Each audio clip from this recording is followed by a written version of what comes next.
ఒకప్పుడు information technology అంటే software technology గురించి ఆంధ్ర ప్రజలకి పెద్దగా తెలీదు.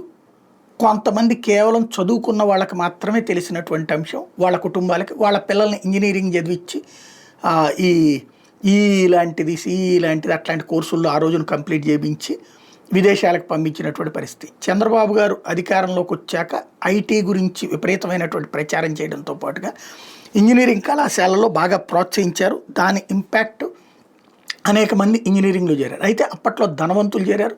ఆ తర్వాత రాజశేఖర్ రెడ్డి వచ్చినప్పుడు పేదవాళ్ళకి కూడా ఫీజు రియంబర్స్‌మెంట్ వలన ఇంజినీరింగ్ చదవడానికి అవకాశం ఏర్పడి వాళ్ళందరూ కూడా ఆ రంగంలోకి వెళ్లారు. ఇది ఆనాటి నుంచి నేటి వరకు జరిగినటువంటి ప్రక్రియ. ప్రపంచంలోని అనేక దేశాల్లో ఈ ఇంజినీరింగ్‌కి సంబంధించి ఏదైతే సాఫ్ట్‌వేర్ టెక్నాలజీకి సంబంధించినటువంటి వాళ్ళలో అత్యధికులు ఉండటానికి కారణమైనటువంటిది ఈ 2 వ్యవహారాలు కూడా. తర్వాత ఇప్పుడు ఆర్టిఫిషియల్ ఇంటెలిజెన్స్ మీదనే ప్రభుత్వం దృష్టి సారిస్తుంది. రోజు కూడా ఆర్టిఫిషియల్ ఇంటెలిజెన్స్ గురించి ప్రతి మీటింగ్‌లోనూ చంద్రబాబు ప్రస్తావిస్తూ ఉంటారు. పైగా దాన్ని ప్రోత్సహిస్తూ ఉంటారు.